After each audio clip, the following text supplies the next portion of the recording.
మీరందరూ ఫీమేల్ కాబట్టి నాకు ఒక ప్రామిస్ కావాలి. యా ఖానాపూర్లో 12 సీట్స్ ఉన్నాయి, 12 క్యాండిడేట్స్ ఇక్కడ ఉన్నాయి. అందరికీ ఒక్కొక్క క్యాండిడేట్ కి మెజారిటీ ఓట్ ఇవ్వు. మీరు ఇచ్చారనుకో సెకండ్ టైం మళ్ళీ నేను వస్తాను మీ ఊరికి. ఇచ్చారా? మీకు రోడ్ కావాలి, మున్సిపాలిటీ మొత్తం 12 సీట్ వచ్చిన తర్వాత అన్ని సిమెంట్ రోడ్ చేసుకుని నేను మీకు ఇస్తా. ఇక్కడ ఓన్లీ స్కూల్ వచ్చింది మున్సిపాలిటీలో, రాలేదు ఇంకా. ఎవరికి ఇస్తారు? రేవంత్ రెడ్డి ఎమ్మెల్యే గారు. స్కూల్ కావాలి మన పాపకు, స్కూల్ కావాలా? ఆయన మనం ఎవరికి ఓట్ చేయాలి, ఎవరికి ఓట్ ఇవ్వాలి? సింబల్ ఏంటి?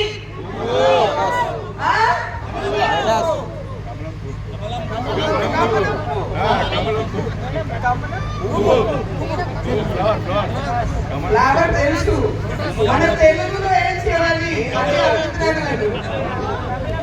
కమలం కమలం ఒకసారి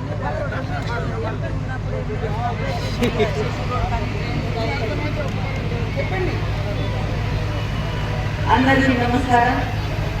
మీకు తెలుసు, సార్ ఉన్నప్పుడే, రాఘవ్ రమేష్ గారు ఉన్నప్పుడే, నేను ఉన్నప్పుడే సిసి రోడ్ కానీ, డ్రైన్స్ కానీ, స్కూల్ కానీ అన్నీ తెచ్చిండు రాఘవ్ రమేషే. కానీ ఇప్పుడే అదే రోడ్, అదే డ్రైన్ మీరు కూడా బాబుకు చెప్తున్నారు. సార్ ఉన్నప్పుడే చేసిండు, అన్ని సార్ చేసిన పని ఉంది అందరికీ తెలుసు. కానీ ఇప్పుడైతే దయచేసి ఇక్కడ మన మున్సిపాలిటీ ఎలక్షన్ లో చైర్మన్ గెలిపింది, ఇంకా మన డెవలప్మెంట్ చేయాలంటే ఇక్కడ నుంచి స్కూల్ కూడా ఈ ఎమ్మెల్యే అటు తీసుకోబడ్డారు. కానీ ఒక పని కూడా చేయకుండా ఇక్కడ ఖానాపూర్లో ఏం నడతలేరు. అందుకనే మీకు రిక్వెస్ట్ చేస్తున్నా, మన మున్సిపల్ ఎలక్షన్ లో కంపల్సరీ ఇక్కడ చైర్మన్ మన వాళ్ళు బీజేపీ వాళ్ళు స్థానిక ఇక్కడ చేసుకొని మన డెవలప్మెంట్ చేసుకోవాలని అందరికీ రిక్వెస్ట్ చేసేసి నేను ధన్యవాదాలు చేస్తున్నా. మీరు చేస్తారు, మీరు ఖచ్చితంగా ఓటు చేస్తారు బీజేపీకి.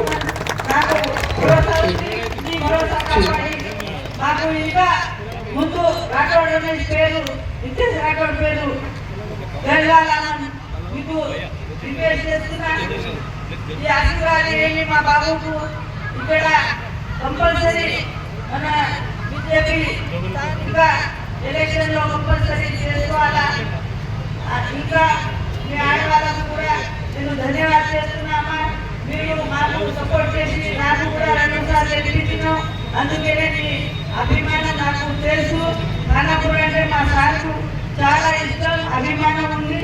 అందుకనే నేను కూడా ఈరోజు బయట వచ్చిన దుఃఖం ఉంది. కానీ ఏం చేయాలా? ఈరోజు మన క్యాండిడేట్ కోసం ఒకసారి వచ్చేసి పోవాలని వచ్చిన సార్లు గుర్తు చేసేసి మీరు కొట్టేసి క్యాండిడేట్ గెలిచేయండి, గెలుస్తారని నాకు ఆశ ఉంది. ధన్యవాదాలు. జై శ్రీరామ్, జై